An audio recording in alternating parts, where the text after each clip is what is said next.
A partir de agora, na Rede Aleluia, programa Inteligência e Fé, com o Bispo Renato Cardoso.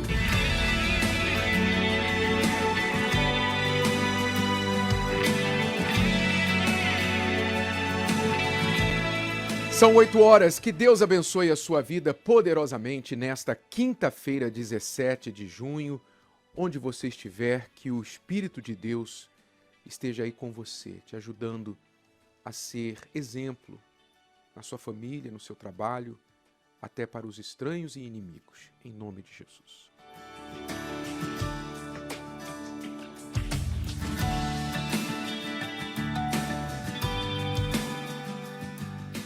Há uma frase muito interessante que diz: o tempo é um ótimo professor, mas ele mata todos os seus alunos.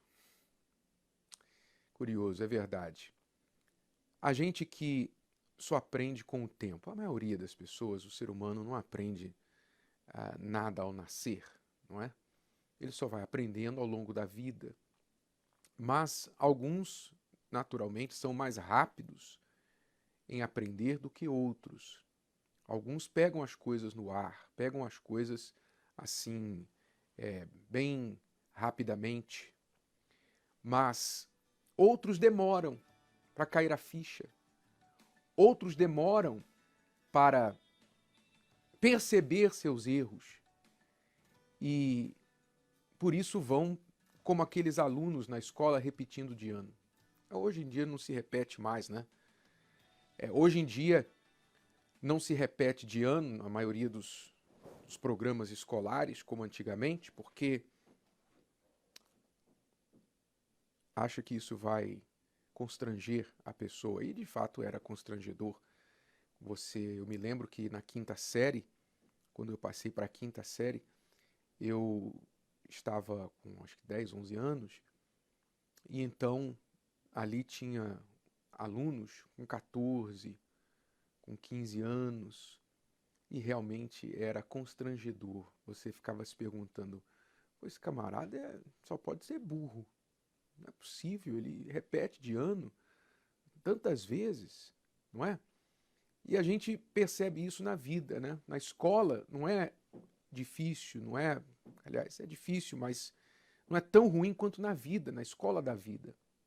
Quando a pessoa repete de ano, comete os mesmos erros sempre, não aprende. Nada faz com que essa pessoa desperte para os seus erros e aprenda com as experiências que ela tem vivido. Deus deixa para a gente a sua palavra para que a gente não precise aprender pela dor. A gente possa aprender pela inteligência. Mas é raro aquela pessoa que ouve a palavra de Deus e crê de todo o coração, crê naquilo que está escrito e fala, amém, é isso aqui e eu vou abraçar isso. É raro. Na maioria das vezes a pessoa crê nas instruções no frasco do shampoo. Segue piamente as instruções do frasco do shampoo. Mas a Bíblia ela fica questionando. A Bíblia ela fica dizendo, não é bem assim, eu interpreto isso de outra maneira. Não, isso na verdade quer dizer aquilo e tal. No meu caso é diferente, então ela fica debatendo. Então, ao invés de aproveitar a palavra para colocá-la em prática, crer que ela é sabedoria, como está escrito, que toda palavra, toda escritura é boa para a instrução, para a disciplina. Ao invés de pegar essa palavra, ela diz, não, eu quero aprender de outra forma, eu quero cometer meus próprios erros e quero ver o que vai acontecer. Então, por isso que o tempo é o último professor, né? Só que pode ser tarde demais para aquela pessoa aprender a lição quando finalmente ela morrer, quando ela passar desta vida. Não vai dar mais para ela aprender alguma coisa. Aliás, sobre isso, há um versículo que fala sobre esta disposição dos sábios em aprender. Diz assim, Eclesiastes 7:4, o coração dos sábios está na casa do luto, mas o coração dos tolos na casa da alegria. Pense, O coração dos sábios, quer dizer, quem é sábio, se aplica na casa do luto. O que é a casa do luto? Casa do luto é onde morreu alguém. Onde morreu alguém, o coração do sábio está ali aproveitando aquela oportunidade, aquela situação difícil, aquela perda, aquele talvez o maior dos choques que qualquer ser humano pode passar e receber, que é o choque da perda de um familiar, de um ente querido. O sábio está ali aproveitando aquele momento para pensar, para reavaliar, para aprender lições poderosas, porque quando você vai num velório, então ali é inevitável que você reflita sobre a sua vida. É inevitável que você também se visualize dentro daquele caixão, pensando, um dia será eu ali. É inevitável. E estas perguntas ou esses pensamentos são pensamentos que não acontecem no dia a dia. Normalmente a pessoa não pensa, não reflete sobre a sua vida, não reflete especialmente sobre a vida após a morte. Ela não reflete sobre isso. Mas na casa do luto, isso vem à memória. Então o sábio, ele tira mais proveito de um velório do que o tolo na casa da alegria, ou seja, na festa. O tolo na festa. Mais sábio, ou o coração dos sábios, está na casa do luto, mas o coração dos tolos na casa da alegria. Porque o tolo busca emoção, o tolo busca entretenimento, o tolo busca experiências que vão trazer para ele uma emoção passageira. E ele pensa que aquilo ali vai fazê-lo feliz. Então vem a emoção, ele vai para a festa, ele dança, ele come, ele se alegra, ele ri, ele conta piada, ele tem aquele momento que ele pode dizer, poxa, que legal, foi um momento maravilhoso que nós tivemos, etc, etc. Aí ele volta para casa. Aí ele volta para casa, cansado, sem dinheiro, em muitos casos bêbado. E o que acontece com a vida dele? Nada. A próxima manhã, ele vai se perguntar, qual é a próxima festa, o fim de semana, para eu poder me alegrar um pouquinho? Então o tolo não reflete, não pensa. O tolo não age a sua inteligência, por isso ele não aprende. Ele só vai aprender realmente com o tempo. Tem gente que vai aprender uma lição que ela poderia ter aprendido em 5 minutos, de reflexão, de humildade, de inteligência. Ela vai aprender, ela vai levar 10 anos, ela vai levar 5 anos, ela vai levar 20 anos para aprender. É isso. As pessoas são teimosas. Às vezes você se pergunta assim, meu Deus, o que eu faço para convencer o meu familiar? O que eu faço para convencer o fulano dos seus erros? Eu vejo que ele está errado, ele está mal, e está errado mesmo. Você vê que a pessoa está errada, você vê que a pessoa está mal. Você explica, você dialoga, você mostra por A mais B, mas a pessoa não, ela está fechada na sua prisão de pensamentos, raciocínios falhos. Raciocínios dominados por sentimentos, por emoções. E quando você está dominado por uma emoção, você não consegue pensar direito. Quando você está dominado por mágoa, você não consegue pensar direito. Você está dominado por orgulho, por teimosia, você não vai pensar direito. Você está dominado por uma paixão, você não vai pensar direito. As emoções atrapalham o raciocínio. Então, por isso esse versículo aqui. O sábio tira mais proveito do velório, ali onde há silêncio, ali onde há oportunidade de reflexão, ali onde as pessoas estão se reavaliando, pensando no porvir, ele tira mais proveito daquilo, daquele momento, do que o tolo na festa. Quem é você? Será que o tempo vai ter de ser o seu cruel professor? Será que o tempo vai ter de ensinar você pelo mal, nas pancadas, nas bordoadas da vida, para que você aprenda algo que com humildade e inteligência você poderia aprender em 5 minutos e deixar de errar, deixar de tropeçar, deixar de fazer mal a si mesmo e outras pessoas. Quem você quer como professor na sua vida? O tempo não deveria ser esse mau professor, não deveria ser este carrasco da sua vida. Não. O tempo deveria ser o seu aliado. Você deveria saber aproveitar o tempo que eu creio que junto com a vida, com o fôlego de vida, é o outro bem maior que nós temos, além da nossa própria vida, da nossa própria alma. Porque ele vale mais que dinheiro, mais do que ouro. Você não pode trazer o tempo atrás. Então aprenda a usar o tempo como seu aliado. Aprenda a desenvolver a humildade juntamente com a inteligência. Todo mundo erra, ninguém é perfeito, ninguém vai acertar todas.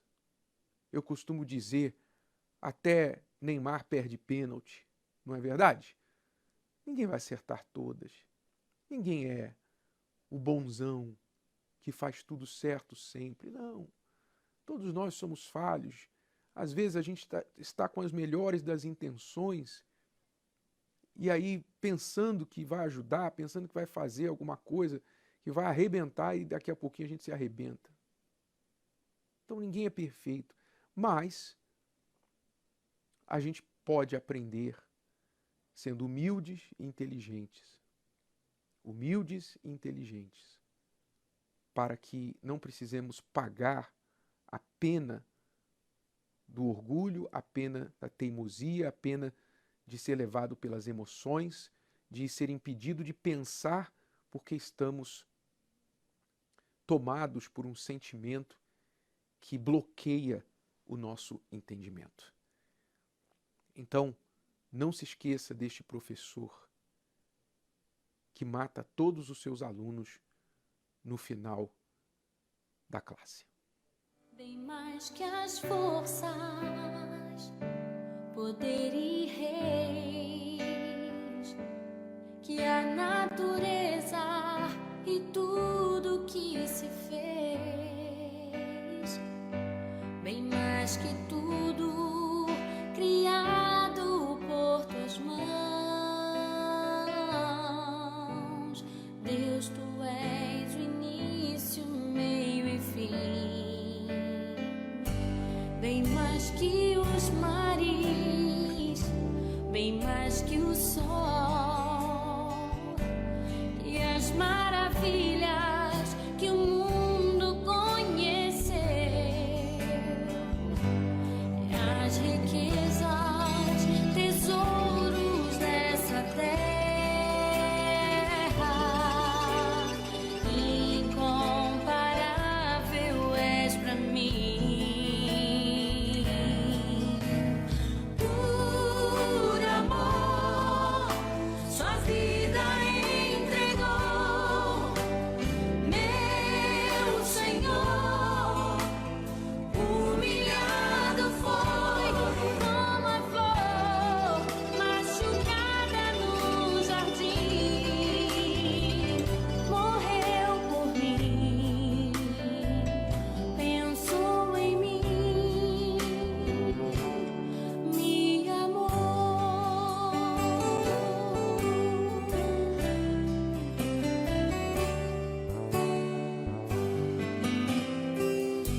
Bem mais que as forças, poder e reis, que a natureza e tudo que se fez, bem mais que tudo criado por tuas mãos.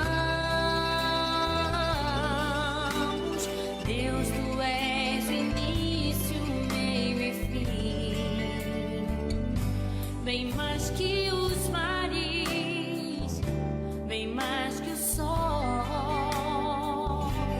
e as maravilhas que o mundo conheceu, e as riquezas,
nasci em Alagoas, numa cidade chamada Palmeira dos Índios, uma cidade pequena. Eu vim de uma infância muito sofrida. Nós éramos em nove irmãos. E meu pai, ele trabalhava muito. A minha mãe também, para a gente ter o melhor. Mas a gente não tinha o melhor. A gente passava necessidade. Eu vindo que naquela infância eu não ia conquistar nada, lá naquele lugar onde eu estava, eu pensei em vir embora para São Paulo. Aí quando eu vim para São Paulo, eu tinha um sonho de ter o melhor. Eu tinha um sonho de poder um dia retribuir meu pai aquilo que ele fez por mim. Mas não consegui não. Esses sonhos foram frustrados. Trabalhei muito tempo aqui em São Paulo. Arrumava o trabalho, não dava certo. Arrumava outro, também não dava certo. Eu não conseguia parar em lugar nenhum. E eu tinha essa dificuldade de arrumar um trabalho bom porque eu não tinha estudo. Eu não tive a oportunidade de estudar na minha infância. E aí ninguém dava valor à minha pessoa. Eu não conseguia entrar em um lugar que eu queria, uma empresa que eu queria. Eu batia nas portas, pedindo emprego. E quando olhava meu currículo, que eu tinha a 3ª série do 1º grau. E eu queria trabalhar. Eu só queria realizar meu sonho. De voltar lá e falar, pai, eu consegui. Ajudar a minha família. Ajudar a minha mãe e meus irmãos.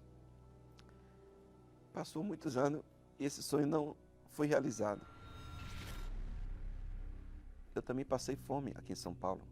Eu cheguei a morar na rua também em São Paulo. Para quem tem um sonho de conquistar, de mudar de vida,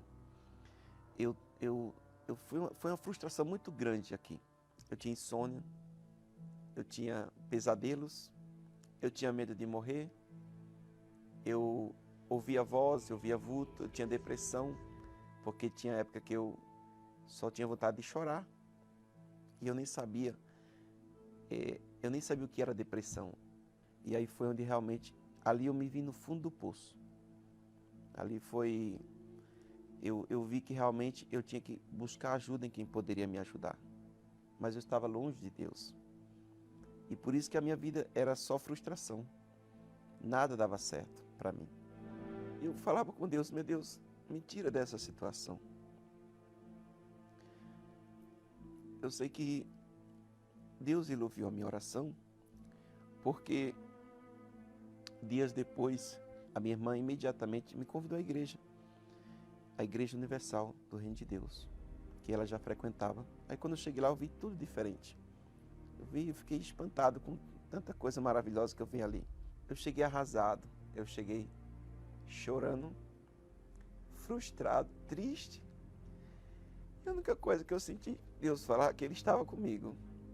E eu falei, mas eu estou cansado dessa vida. Eu sei que o Senhor está comigo, mas eu estou cansado. Cheguei numa época de fogueira santa de Israel. Olha, foi maravilhoso. A fogueira santa de Israel é uma porta que Deus criou para aqueles que passar por ela mudar de vida.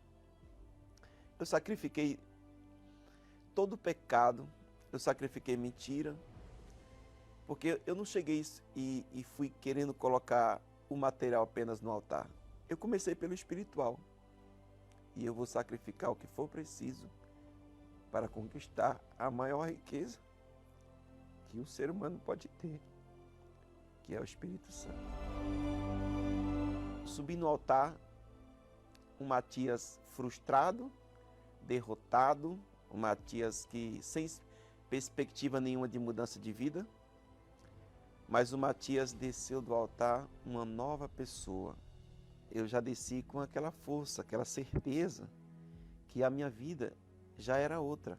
Ainda que os meus olhos físicos não estivessem vendo, mas eu já acreditava que a minha vida era outra. Eu estava louvando a Deus, buscando o Espírito Santo, e eu não imaginava que eu ia receber naquele dia. Eu já sabia que eu estava seguro da minha salvação, que eu tinha certeza ali que eu não ia mais voltar para o mundo. Eu digo, agora eu vou lutar pelo financeiro. Eu quero glorificar a Deus de verdade com a vida financeira. Deus ele me deu ideias para criar algo diferente. Essa máquina ela é diferenciada de todos os equipamentos que existem lá fora. Todos que têm o nosso equipamento, eles sabem que a nossa máquina é diferente. Mas por quê? Porque foi Deus que deu a ideia para criar algo diferente. As hélices, as facas que trituram o açaí, trituram o alho, as frutas, enfim. Foi uma ideia que veio de Deus, não veio de mim, porque eu não tenho estudo.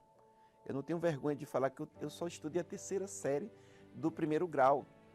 Mas você pode ter certeza que Deus, Ele é o engenheiro dos engenheiros. E Ele me transmitiu uma ideia para me criar essas hélices e fazer a diferença. Você vê que de 3 anos para cá, onde houve essa entrega, foi onde a minha vida começou a mudar completamente. A empresa hoje é avaliada em mais de 5 milhões. Além dela, a gente tem carro, para quem morava em rua, dormia na rua, Deus, Ele colocou a gente para morar em condomínio fechado, com segurança para mim, para minha família, para minha casa. Deus me tirou da vergonha. Todos que olhavam para o Matias fracassado, o Matias que não tem estudo, todos que olhavam para mim desacreditado e falavam, ele não vai vencer, porque era isso que eu via. Você não tem estudo, não tem como você crescer na vida. E depois de ser entregue a Deus, o sacrifício no altar, na fogueira santa de Israel, e depois que eu recebi o Espírito Santo, foi quando tudo começou a mudar. Porque eu digo que sem o Espírito Santo eu não estaria aqui. E hoje o Matias é um Matias feliz, um Matias que ele não depende de parente, não depende de favores, um Matias que gera emprego para mais de 15 famílias, direto e indiretamente. É um Matias de sucesso.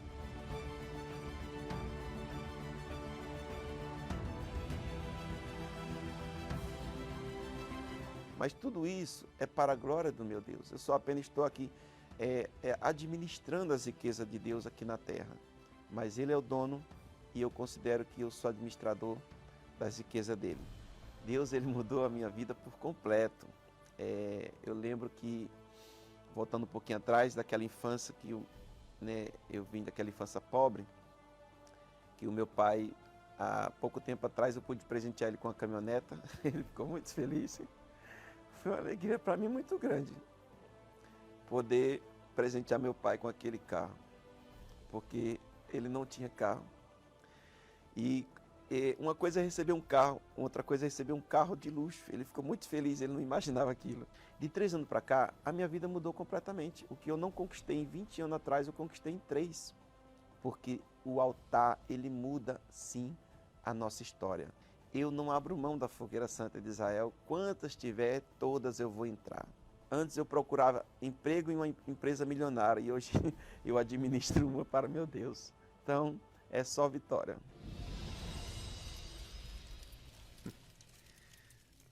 O testemunho do Matias faz dele um perfeito Jacó dos dias atuais, né? Uma pessoa com um passado aí tão sofrido, de tanta miséria, chegou a morar nas ruas e há 3 anos ele tem experimentado o sobrenatural, desde que ele decidiu fazer essa entrega total para Deus.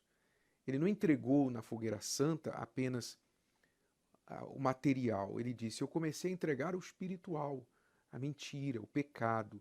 Eu entreguei quem eu era naquele altar.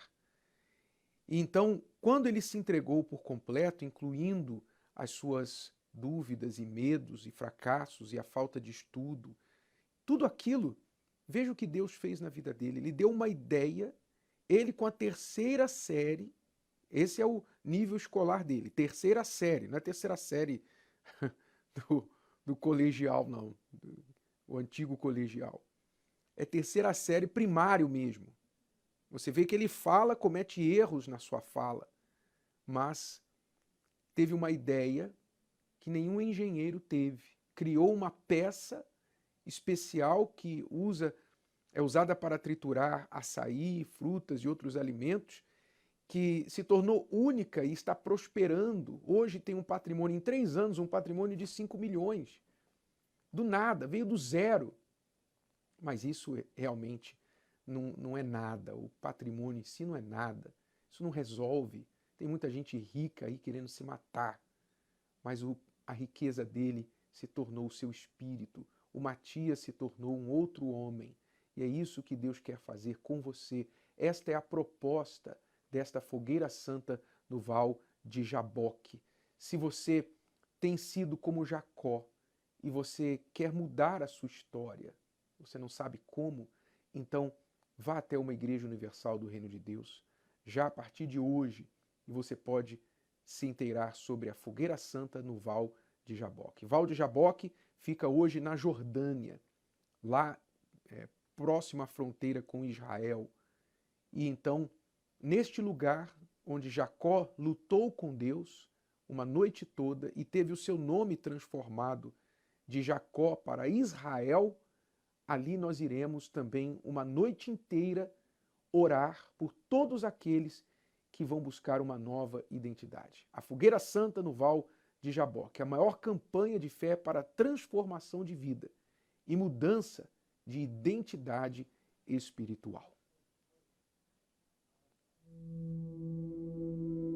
Quantos pés têm voltado para casa cansados de tanto caminhar, depois de mais um dia frustrado à procura de trabalho? De quem tem andado sem direção, numa jornada marcada por perdas e fracassos. Até chegar em Betel, Jacó caminhava sem rumo, sem destino. Mas quando viu que estava diante da porta dos céus e do Deus Altíssimo, decidiu firmar os seus pés sobre a palavra de Deus. O voto que fez ali mudou o rumo de sua vida, e onde colocava os pés, o Senhor o abençoava. Neste domingo, 20 de junho, a terceira unção sobre os pés dos fiéis, para que haja a direção de Deus nos seus caminhos. Às 7, 9h30 e 18 horas, no Templo de Salomão e em todas as igrejas universal do Reino de Deus. Sim, neste domingo não perca a terceira unção de Betel nos seus pés. Pastor Anselmo, nesta fé das unções de Betel, nós estamos estimulando as pessoas a fazer como aconteceu com Jacó. Jacó ouviu do seu patrão: determina o teu salário. O patrão falou isso para ele porque sabia que se o perdesse, perderia muita coisa. Porque depois do voto, bispo, ela passa a depender de Deus, né? Quem não tem um voto com Deus vive lutando com a força do braço, lutando com as suas próprias condições. E tem gente que ela não tem chegado a lugar nenhum. Mas depois do voto, agora Deus está com ela. Então até o que era para dar errado tem que dar certo, né? E lá em Santo André, neste domingo, as pessoas podem também receber a unção. Sim, nós teremos a reunião 7 horas da manhã, também às 18 horas, mas às 9h30 da manhã, a grande concentração de fé e milagres, na Avenida Santos Dumont, 105, ali em Santo André, no ABC Paulista. Isso vai acontecer em todas as igrejas universal do Reino de Deus e aqui no Templo de Salomão, 7 da manhã, 9h30 e às 18 horas. Prepare-se para esta terceira unção de Betel nos seus pés. Chegue um pouco cedo, porque nós vamos ungir os seus pés logo na entrada, antes da reunião. São 8h29 agora. Nós vamos, na sequência, Cristiano e eu vamos falar com você sobre o que vai acontecer na terapia do amor nesta noite.